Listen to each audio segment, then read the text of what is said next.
¿Qué modificaciones traerá esta ley sobre este funcionamiento a posterior? Son los temas que vamos a consultarle a nuestro entrevistado de hoy. Está con nosotros ya don Julio Alvarado, a quien le damos la bienvenida. Buenas tardes y gracias por acompañarnos. Muy buenas tardes y muchas gracias y un saludo a la audiencia de Peso a Peso. Bueno, la solicitud de información que hacen en este momento las entidades bancarias ante un pago o un cobro sobre la procedencia de este dinero ya se ha institucionalizado. Eso ya no es nuevo prácticamente. Nos hemos acostumbrado a que nos pregunten esas cosas. Así es, aquí se está cometiendo un atentado a la privacidad de las personas, porque cuando vamos con un cheque, ya sea a depositar dinero o a recoger dinero, el banco a uno le pregunta primero la procedencia y segundo, en qué va a utilizar el dinero. Cierto. O sea, realmente esto ingresa a un plano ya que estamos haciendo una consulta oficial a la autoridad competente para que nos diga cuál es el objetivo porque no estamos hablando de montos de $10,000 para arriba, que sí, ahí coincidimos que debe haber la información de todos aquellos que depositan o que recogen $10,000, ¿no? La procedencia de ese dinero.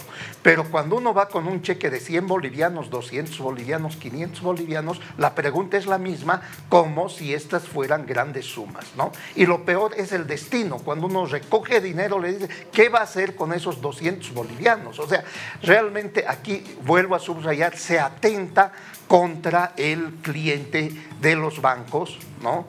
Y hay que aclarar, esta pregunta no la hace el banco, sino tiene instrucción de la autoridad encargada de la supervisión de los bancos, de la ASFI, de hacer estas preguntas. Ese es un tema que llama la atención y que estamos haciendo la consulta por qué se realizan estas preguntas violando la privacidad de las personas. Y la otra que llama también la atención es la información que requiere el banco cuando uno hace una transacción. Por ejemplo, quedé sorprendido cuando el banco, para renovar una tarjeta de débito, no estoy hablando de crédito, de débito, como funcionario público o como miembro de funcionario de una empresa, de una institución estatal, le preguntan sobre su patrimonio, le preguntan si tiene vivienda propia o no. Este es un cuestionario que hace el banco. Le preguntan en qué sector trabaja, cuál es su actividad secundaria. Esa es una información que no deben tener los bancos. ¿Por qué los bancos hacen estas preguntas? Y va más allá, aparte del patrimonio, preguntan si en su actividad cuánto personal ocupado tiene. Por favor, ¿por qué el banco tiene que recabar esta información?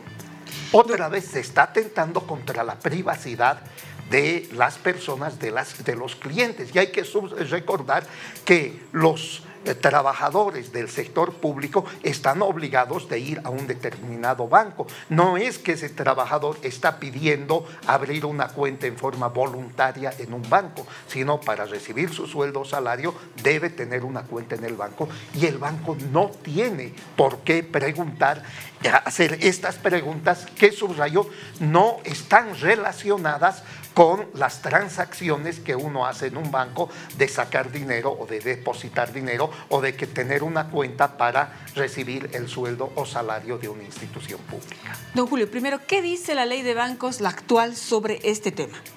Bueno, la ley de bancos naturalmente afirma que se debe recabar la información necesaria, ¿no? De quién va a tener la cuenta, por qué motivo se está abriendo esa cuenta, en este caso es un funcionario público o es un empleado de una institución estatal, pero en ningún momento la ley de bancos, ¿no?, determina que los ciudadanos tenemos que dar información adicional como nuestro patrimonio, como el número de empleados que tenemos, o lo más cómico, a los docentes universitarios nos preguntan, ¿qué materia dicta usted en la universidad?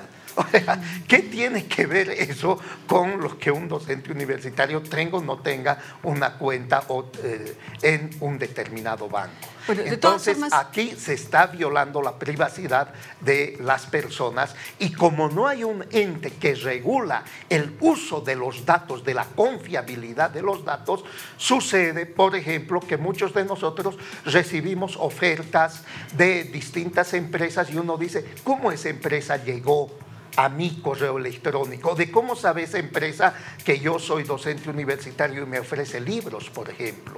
Entonces, aquí hay que tener mucho cuidado con el manejo confidencial de los datos que dan los clientes en los bancos. El tema de la confidencialidad de este tipo de información que proporcionamos, que decíamos al inicio, nos piden, y medio que nos hemos acostumbrado, obviamente no por una transacción mínima, pero tampoco nos piden mayores datos sobre a qué nos dedicamos o qué materias la que impartimos en la universidad. Realmente me parece un exceso. Ahora, hay otras instancias en las que se puede brindar esta información y además se la debe de manera obligatoria y que finalmente el sistema financiero podría en algún momento cruzar esa información si fuera necesario. Naturalmente, si la Contraloría de la República nos hace estas preguntas, nosotros los ciudadanos tenemos la obligación de responder, pero es una institución estatal, no un banco privado. ¿Cómo calificaría hasta el momento el funcionamiento del sistema financiero en el país, don Julio? Bueno, el sistema financiero le está yendo muy bien. Es uno de los sectores que tiene los ingresos más altos. Se calcula que este año las ganancias del sector financiero nacional van a estar alrededor de los 400 millones de dólares. O sea, una ganancia realmente extraordinaria, teniendo en cuenta que las personas y las instituciones que mueven sus cuentas en el sistema financiero no representan al total de la población boliviana. Los que estamos en el sector formal de la economía y que trabajamos a través de los bancos, ya sea recibiendo nuestro sueldo, salario o una empresa legalmente establecida haciendo sus transacciones, no representan más de un 40%, en el mejor de los casos 50% de la economía nacional, porque el resto es economía informal que no pasa por los bancos. Ciertamente. Cuando hablamos, por ejemplo, de las nuevas atribuciones que tiene de pronto el Ministerio de Economía y Hacienda con la nueva ley del sistema financiero que está proponiendo, estamos hablando justamente de que van a tener la potestad como para hacer estas modificaciones y de pronto que el sistema financiero se vea obligado a hacer este tipo de consultas a las que usted ha sido sometido. Pero en todo caso, ¿para qué sirve entonces la Unidad de Investigación Financiera, la UIF? Bueno, la Unidad de Investigación Financiera tiene la misión fundamental de prevenir de que no se hagan actos ilícitos a través del sistema financiero nacional. Por ejemplo, el lavado de dólares, ¿no? Entonces, ver que algunas empresas fantasmas o personas individuales comienzan a hacer transacciones de dinero muy elevadas. Para eso está esta unidad y es una necesidad en todos los países de que exista esta unidad.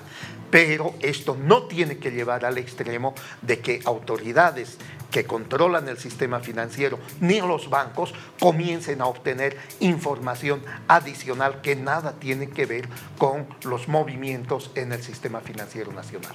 Bueno, la ASFI va a tener justamente este tipo de atribuciones ahora. Habría que ver, porque creo que no se tomó en cuenta, al menos el sector bancario no ha dicho nada al respecto para la aprobación de la nueva propuesta de ley del sistema financiero. Los bancos no están participando. ¿Deberían participar ellos de la elaboración de este nuevo proyecto de ley? Naturalmente, esto deben participar todos los sectores, pero naturalmente, ¿quién debe tomar las decisiones? Pues deben participar como en forma de consulta, de coordinación, pero las decisiones las debe tomar el Estado. En este caso, el gobierno debe tomar las decisiones porque naturalmente el sector tiene sus propios intereses y puede influir a que se aprueben determinadas determinaciones o disposiciones en su beneficio. Hay que consultar, hay que escuchar al sector, eso es importante, pero las definiciones tiene que tomar el gobierno sin importarle los intereses que se estén jugando de determinados grupos empresariales. Bueno, sobre todo para dejar como está en este momento ese sentimiento y cómo estamos percibiendo los ciudadanos el trabajo que ha hecho hasta el momento el sistema financiero, que es loable, o sea, definitivamente está buscando siempre inclusión bancaria, está tecnologizando sus servicios y creo que es positivo, es un sector, como bien lo decía don Julio, que ha crecido bastante. Entonces, para mantener justamente ese nivel, creo que es importante que los ciudadanos se sientan conformes con su entidad financiera y no con estos, de pronto, estas situaciones en las que uno se siente pues abordado, ¿no?